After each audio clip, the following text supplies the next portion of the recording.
Fala galerinha abençoada do canal. Hoje estou num dia mais tranquilo e estarei gravando um vídeo aqui até engraçado. Vou contar uma história pra vocês de quando eu estava no oitavo ano. Antigamente chamava oitavo ano, hoje é nono ano. Inclusive neste mesmo oitavo ano foi quando criou a lei de o quinto ano virar o sexto ano e o quarto ano virar o quinto ano. Eu estava estudando na época, eu não lembro o ano, mas eu lembro que foi nesse mesmo ano que criaram esta lei, que o oitavo ano virou o nono ano. Eu estava no oitavo ano e eu tinha uma professora de ciências que ela era bem extrovertida, conversava bastante, ela era nova, ela até mora na minha cidade até hoje, ela é casada com um médico e ela estava contando para nós como é que foi surgido, como surgiu o ser humano. E eu sempre fui uma pessoa curiosa. Eu gosto de saber de onde é que vem, de onde é que vai, para onde que vai. E já li bastante passagens bíblicas sobre essas coisas. E inclusive dados da aula lá, inclusive um tempo que ela estava falando lá sobre a evolução do ser humano, sobre os animais aquáticos, os animais que rastejam, os animais que pulam de árvore em árvore, os macacos, guariba, até chegar no Australopithecus, Homo sapiens, que nós somos nós hoje. E ela falava que nós somos a evolução do macaco. E eu, na época, bem religioso, é, até brinquei com ela. E ela, num dado certo momento, eu levantei, fiquei de pé, fiquei bem sério. E eu desafiei ela. Porque se você for um bom leitor de Bíblia, você vai entender o que eu estou falando. Porque os profetas, eles desafiam sua fé. A maioria dos milagres que aconteceu na Bíblia foram pelos profetas consagrados que desafiou um reinado inteiro, desafiou uma pessoa, desafiou a gravidade, desafiou as leis. E eu me prostei de pé e eu falei, professora, você me prova que o homem veio do macaco? Os alunos tudo começou a rir na minha cara e eu fiquei sério, na comunhão. E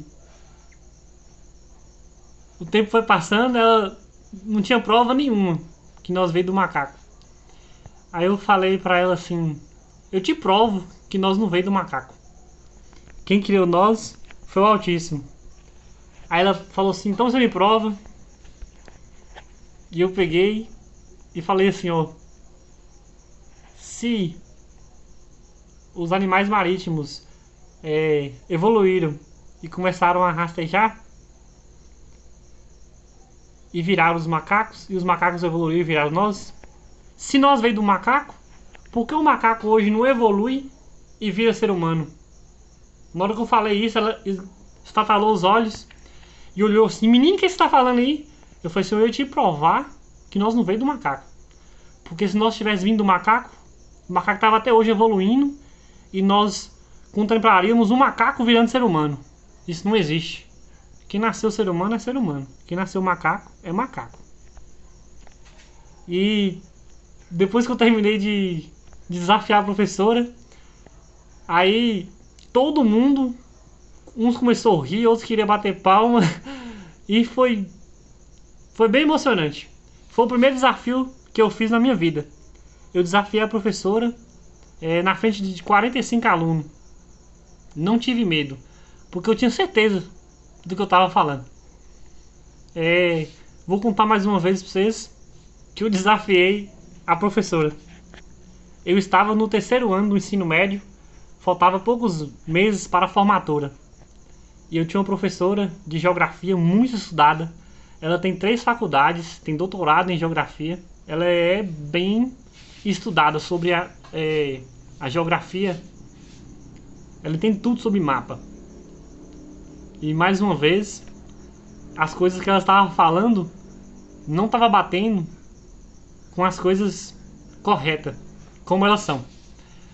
Ela estava falando que o Brasil está situado no meio de uma placa tectônica. Até aí todo mundo sabe. Por isso tem poucos furacões, poucos terremotos, tsunami em pequena escala. Porque está situado em meio de uma placa tectônica. Até aí tudo bem. Não sou contra a ciência. Não tem como provar, mas também não tem como não provar. Então, deixa de lado. Eu creio que o Brasil é pouco atingido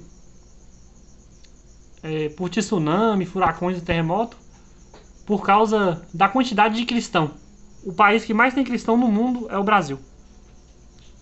Tem raça de tudo quanto é tipo no Brasil e tem muitas pessoas que são tementes a Deus. Eu acho que esse é o motivo de ter pouco desastre. Mas a professora estava falando que o Brasil está situado no meio de uma placa tectônica e começou a falar que as montanhas e as rochas são formados pelo movimento da placa tectônica. Aí pronto. Aí eu falei, professora, eu vou te provar. Levantei de novo, fiquei em pé e desafiei ela, chamei ela para o desafio. Professor, eu vou te provar que as montanhas não são formadas pelos movimentos das placas tectônicas. Aí todo mundo fez aquele barulhão. A professora falou assim, então você me prova? Eu falei assim, nós moramos numa cidade, não vou longe não tô indo em outro país, em outro lugar não, tô falando da nossa cidade onde nós moramos. Nós somos cercados por rochas e montanhas. Tem montanhas que são 1.200 metros a nível do mar, tão alto que são. E se você que falou que o Brasil está situado no meio de uma placa tectônica, então como é que essa montanha aqui de 1.200 metros foi formada? Ela estatalou assim os olhos. Eu não sei te responder. Eu falei assim, ué, você que me falou que as montanhas são formadas pelos movimentos da placa tectônica. Os abalos sísmicos formam as montanhas. Então como essa montanha de 1.200 metros aqui foi formada? O Pico da Formosa. Aí todo mundo começou a rir e fez uma algazarra. E eu provei pra ela que o que ela aprendeu, se fosse levar no pé da letra, está errado. Quem criou as montanhas e as rochas foi o Altíssimo. E eu falei pra ela, o que você tá falando aí, menino? Eu falei, ué, a sua resposta não tá batendo. Se você falou que nós estamos situados no meio do placa tectônica e Minas Gerais está praticamente quase no meio do mapa. E nós estamos situados no meio de uma placa tectônica. E como é que essas rochas e montanhas foram formadas? Como é que essas montanhas aí, essas montanhas e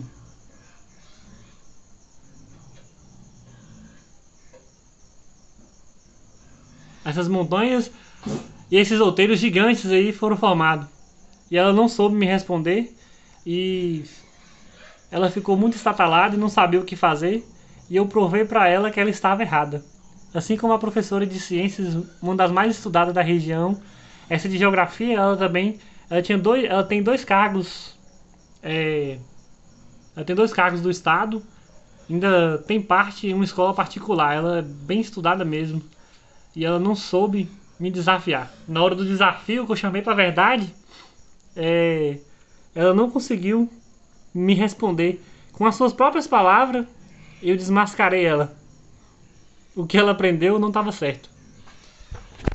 E não que vocês tenham que ficar desafiando as pessoas na rua, mas se você precisar, o Altíssimo ele ama um desafio. Se você entrar num desafio em nome da verdade, pode ser tamanho da dificuldade que for, você vai vencer.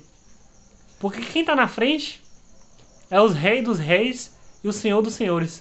Ele nunca perdeu uma batalha e nunca vai perder uma batalha.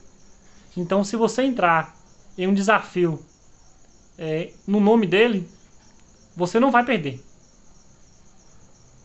Por isso que eu ganhei 2 desafios com as professoras mais estudadas na área, com simples palavras, só com o que eu sabia. E não tinha lido bastante livros. Depois Depois que eu fui começar a ler alguns livros e aprender algumas coisas diferentes. Até então eu só lia a Bíblia. Depois eu fui ler alguns livros diferentes. Eu tive uma professora no terceiro ano também, que ela dava um livro.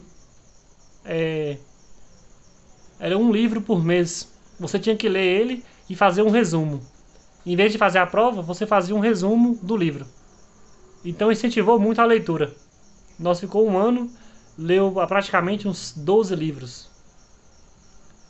E isso aí incentivou muito a leitura. Seria livros literários, onde existe só mentira. Mas mesmo assim incentivou a leitura. E aí, galera, é isso aí que eu tinha que contar pra vocês hoje. De duas coisas que aconteceram comigo. Ainda era rapaz. Que marcou a minha vida. Desafiar a professora. Não que eu tô falando pra vocês ficar desafiando as pessoas. Que é só se for necessário para provar que ela está errada. Se você conseguir provar tudo que ela aprendeu até ali cai por terra. Porque a ciência já fala que aquilo ali é só aquilo ali até que se prove ao contrário. Eu não sou muito. Não gosto de dar muitas respostas pela ciência. E se eu tiver dúvida, eu não consulto as pessoas. Eu consulto lá no céu. Qualquer dúvida que eu tiver, eu pergunto o Rei dos Reis e o Senhor dos Senhores. Porque ele tem a resposta para tudo. Seja numa equação, seja em um costume, seja em um vestimento, seja na forma de viver. Qualquer coisa que você tiver dúvida e você buscar a resposta lá em cima, a resposta vem. Já aconteceu várias coisas comigo, é surpreendente. Vou contar mais uma para vocês. Um tempo atrás, eu estava indo em uma religião.